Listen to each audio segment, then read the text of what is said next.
ओम शांति। आज है 8 फरवरी 2023। आइए सुनते हैं परमपिता शिव परमात्मा के मधुर महावाक्य। मीठे बच्चे, तुम ब्राह्मण ही गॉडली स्टूडेंट हो। तुम्हें बाप ने रचता और रचना का ज्ञान देकर मास्टर जानी जाननहार बनाया है। अभी तुम सब कुछ जान जाते हो।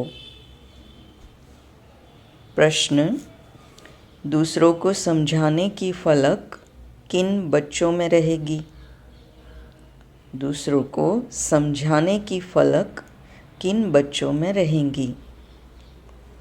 उत्तर: जिनके पास ज्ञान की पूंजी है, जो स्वयं हर बात को समझकर धारण करते हैं, वही दूसरों को फलक से समझा सकते हैं। तुम्हें फलक से सबको बाप का परिचय दे उनसे वर्षा लेने की विधि बतानी है।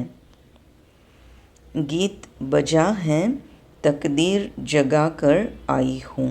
ओम शांति। वास्तव में यह गीत गाने की ज़रूरत नहीं है, परंतु बहलाने के लिए यह आवाज़ करना पड़ता है। वास्तव में आत्मा को आवाज़ करने की दरकार नहीं। आत्मा तो आवाज़ से परे निर्वाण धाम जाना चाहती है।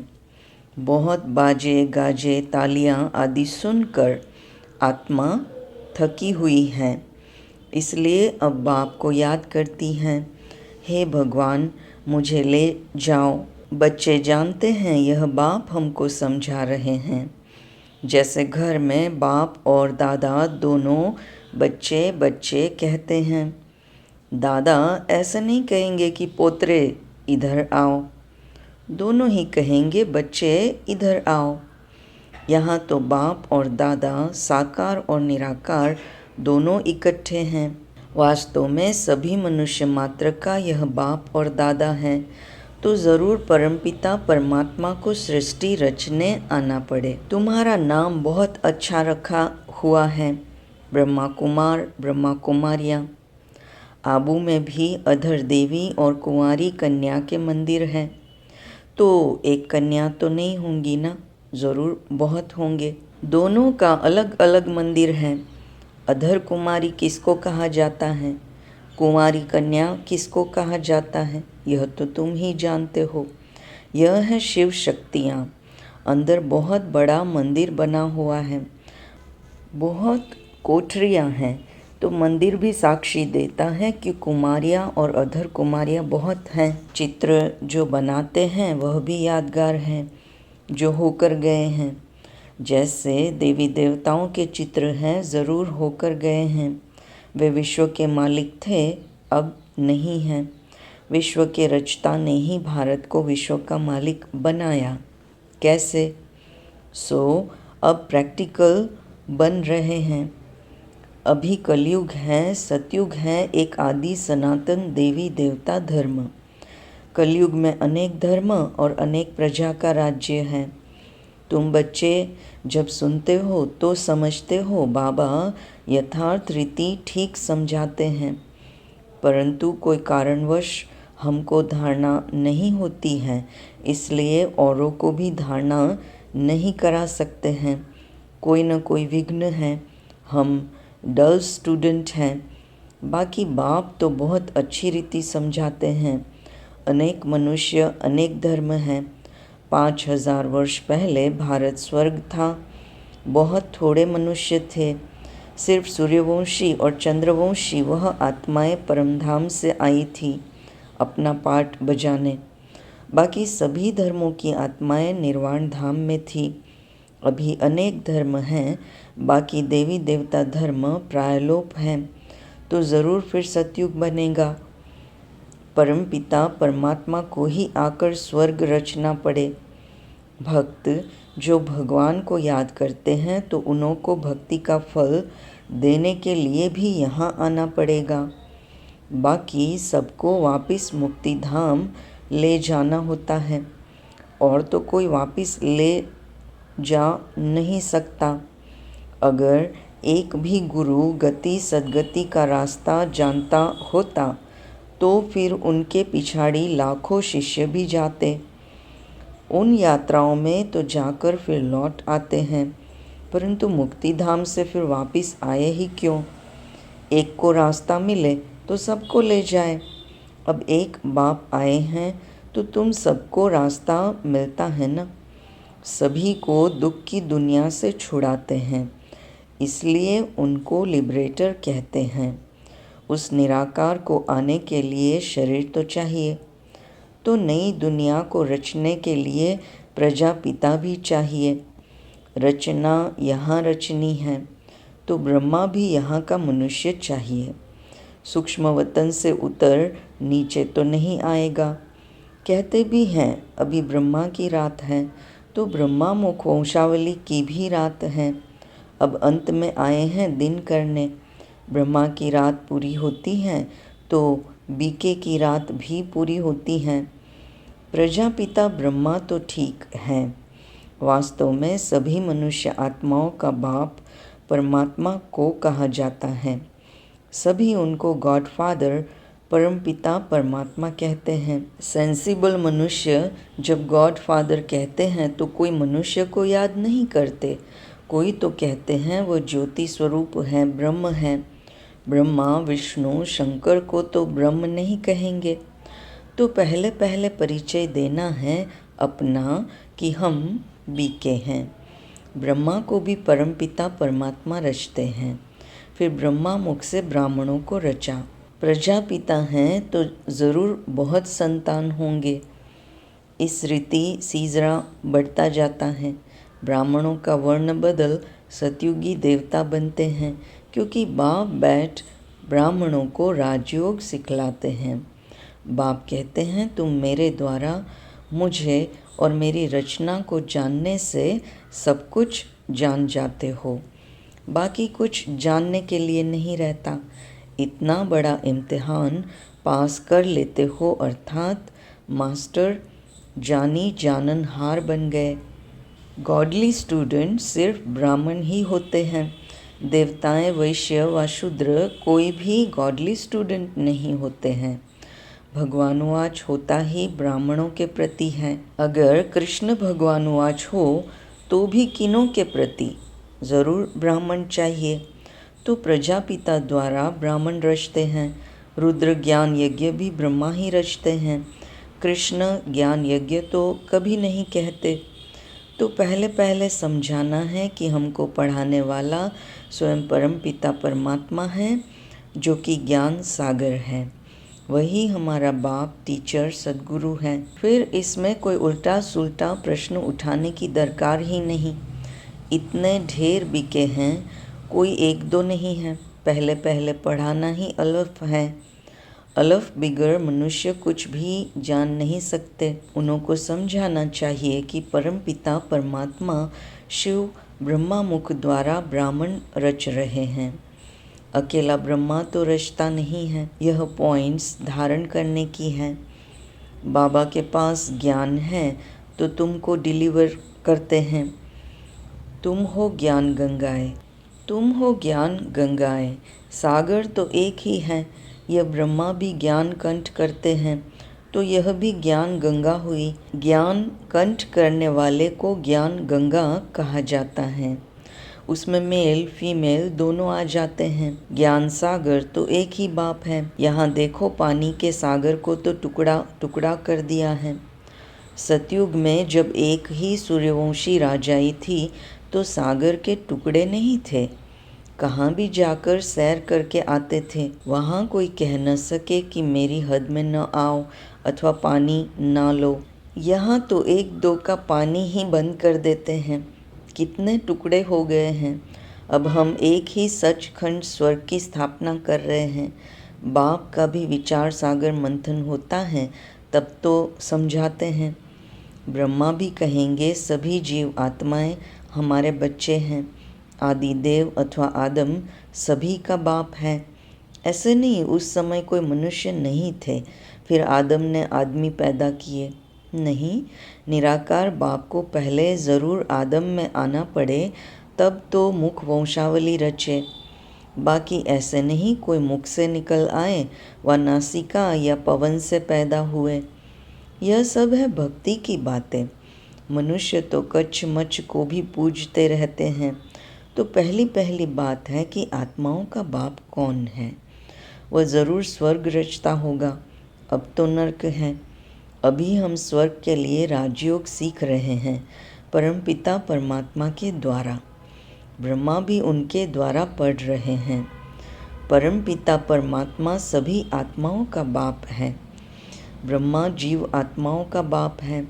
हम उनकी मुख वंशावली ब्रह्मा कुमार और ब्रह्मा कुमारियाँ हैं। हमको ज्ञान फिर भी ज्ञान सागर बाप ही देते हैं। हम श्रीमत पर चलते हैं, वह तो नामी ग्रामी है।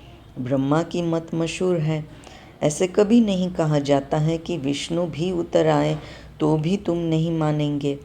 यह ब्रह्मा के लिए ही कहा जाता है। उनको ज्ञान देते हैं शिव। तुम भी श्रीमत पर चल श्रेष्ठ बनते हो। बाप समझाते हैं कि मैं आकर देवता धर्म की स्थापना करता हूँ।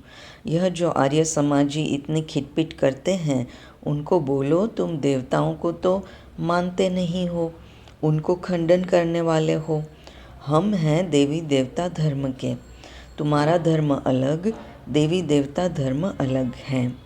हर एक को फ्रीडम है, अपने धर्म में कुछ भी करे। मुसलमानों का धर्म अलग है। वह बहुत डिबेट करते हैं कि तुम ऐसे क्यों करते हो। वैसे हमारा धर्म आदि सनातन देवी देवता धर्म है, उसका ही प्रचार करते हैं। तुम इंटरफियर क्यों करते हो। उन्हों को भी युक्ति से समझाना है। उनसे डिस्कस करने की ज़रूरत नहीं, उससे वह समझेंगे नहीं। जो भी कोई आए तो बाप का परिचय दो। हम बाप से वर्षा ले रहे हैं, तुमको भी लेना हो तो आओ। बाप अमर लोक स्थापन कर रहे हैं, इसलिए तुमको पावन जरूर बनना पड़े। बाप कहते हैं इस रावण पर जीत जरूर पानी है। हम शक्ति सेना जीत पा रही है। हमारा उस्ताद कैसे हमको जीत पाना सिखला रहे हैं, सो आओ तो हम तुमको समझाए। अगर तुमको जीत पानी है तो तुम भी शक्ति दल में शामिल हो जाओ, बाकी फालतू बातें मत करो। परंतु यह फलक से कह वही सकेंगे जिनके पास ज्ञान की पूंजी होगी। अच्छा, मीठे मीठे सिक्के लधे बच्चों प्रति माता पिता बाप दादा का याद प्यार और गुड मॉर्निंग। रूहानी बाप की रूहानी बच्चों को नमस्ते। रूहानी बच्चों की रूहानी माता पिता बाप दादा को याद प्यार, गुड मॉर्निंग और नमस्ते।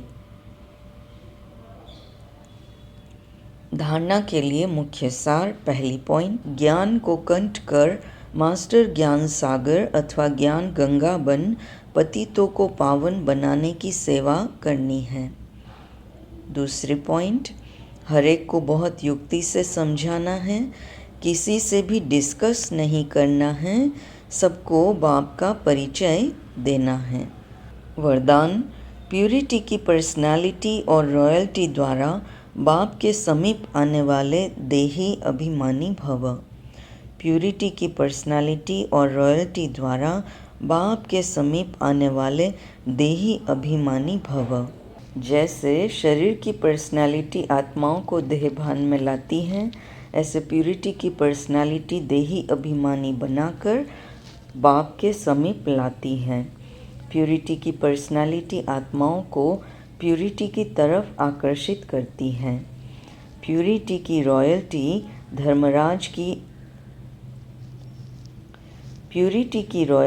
धर्मराजपुरी की रॉयल्टी से छुड़ा देती है। ऐसी रॉयल्टी अनुसार भविष्य रॉयल फैमिली में आ सकेंगे। देही अभिमानी बच्चे इस पर्सनालिटी द्वारा बाप का साक्षात्कार कराने वाले रूहानी दर्पण बन जाते हैं। स्लोगन, हरेक की विशेषता को देखने का चश्मा सदा लगा रहे तो विशेष आत्मा बन जाएंगे। हरेक की विशेषता को देखने का चश्मा सदा लगा रहे तो विशेष आत्मा बन जाएंगे। मातेश्वरी जी के अनमोल महावाक्य। पहली पॉइंट, अपना यह जो ईश्वरीय सत्संग है कॉमन सत्संग नहीं है। यह है ईश्वरीय स्कूल कॉलेज, जिस कॉलेज में अपने को रेगुलर स्टडी करनी है। बाकी तो सिर्फ सत्संग करना, थोड़ा समय वहाँ सुना, फिर तो जैसा है वैसा ही बन जाता है, क्योंकि वहाँ कोई रेगुलर पढ़ाई नहीं मिलती है जहाँ से कोई प्रारब्ध बने। इसलिए अपना सत्संग कोई कॉमन सत्संग नहीं है। अपना तो ईश्वरीय कॉलेज है, जहाँ परमात्मा बैठ हमें पढ़ाते हैं और हम उस पढ़ाई को पूरी धारण कर ऊंच पद को प्राप्त करते हैं। जैसे रोज़ाना स्कूल में मास्टर पढ़ाकर डिग्री देते हैं, वैसे यहाँ भी स्वयं परमात्मा गुरु, पिता, टीचर के रूप में हमको पढ़ाकर सर्वोत्तम देवी देवता पद प्राप्त कराते हैं। इसलिए इस स्कूल में जॉइंट होना ज़रूरी है। यहाँ आने वाले को यह नॉलेज समझना ज़रूर है। यहाँ कौन सी शिक्षा मिलती है, इस शिक्षा को लेने से हमको क्या प्राप्ति होगी। हम तो जान चुके हैं कि हमको खुद परमात्मा आकर डिग्री पास कराते हैं और फिर एक ही जन्म में सारा कोर्स पूरा करना है। तो जो शुरू से लेकर अंत तक इस ज्ञान के कोर्स को पूरी रीति उठाते हैं वो फुल पास होंगे। बाकी जो कोर्स के बीच में आएंगे वो तो इतनी नॉलेज को उठाएंगे नहीं, उन्हों को क्या पता आगे का कोर्स क्या चला। इसलिए यहाँ रेगुलर पढ़ना है, इस नॉलेज को जानने से ही आगे बढ़ेंगे। इसलिए रेगुलर स्टडी करनी है। दूसरी पॉइंट, भगवान आज बच्चों के प्रति, बच्चे जब परमात्मा खुद इस सृष्टि पर उतरे हुए हैं तो उस परमात्मा को हमें पक्का हाथ देना है। लेकिन पक्का सच्चा बच्चा ही बाबा को हाथ दे सकता है। इस बाप का हाथ कभी नहीं छोड़ना। अगर छोड़ेंगे तो फिर निधन के बन कहाँ जाएंगे। जब परमात्मा का हाथ पकड़ लिया तो फिर सूक्ष्म में यह संकल्प नहीं चाहिए कि मैं छोड़ दूं, या संशय नहीं होना चाहिए पता नहीं हम पार करेंगे व नहीं। कोई ऐसे भी बच्चे होते हैं जो पिता को न पहचानने के कारण पिता के भी सामने पड़ते हैं और ऐसे भी कह देते हैं हमको कोई की भी परवाह नहीं है। अगर ऐसा ख्याल आया तो ऐसे न लायक बच्चे की संभाल पिता कैसे करेगा। फिर तो मानो कि गिरा, क्योंकि माया तो गिराने की बहुत कोशिश करती है, क्योंकि परीक्षा तो अवश्य लेगी कि कितने तक योद्धा रुस्तम पहलवान हैं। अब यह भी ज़रूरी है जितना जितना हम प्रभु के साथ रुस्तम बनते जाएंगे उतना माया भी रुस्तम बन हमको गिराने की कोशिश करेगी। जोड़ी पूरी बनेगी। जितना प्रभु बलवान है तो माया भी उतनी बलवानी दिखलाएगी, परंतु अपने को तो पक्का निश्चय है आखिरीन भी परमात्मा महान बलवान है, आखिरीन उनकी जीत है। श्वासोश्वास इस विश्वास में स्थित होना है। माया को अपनी बलवानी दिखलानी है, वह प्रभु के आगे अपनी कमज़ोरी नहीं दिखाएगी। बस एक बारी भी कमज़ोर बना तो खलास हुआ। इसलिए भल माया अपना फोर्स दिखलाए, परंतु अपने को मायापति का हाथ नहीं छोड़ना है। वो हाथ पूरा पकड़ा तो मानो उनकी विजय है। जब परमात्मा हमारे मालिक हैं तो हाथ छोड़ने का संकल्प नहीं आना चाहिए। अगर हाथ छोड़ा तो बड़ा मूर्ख ठहरा। इसलिए परमात्मा कहते हैं बच्चे, जब मैं खुद समर्थ हूँ तो मेरे साथ होते तुम्हें भी समर्थ अवश्य बनना है। समझा बच्चे? अच्छा, ओम शांति।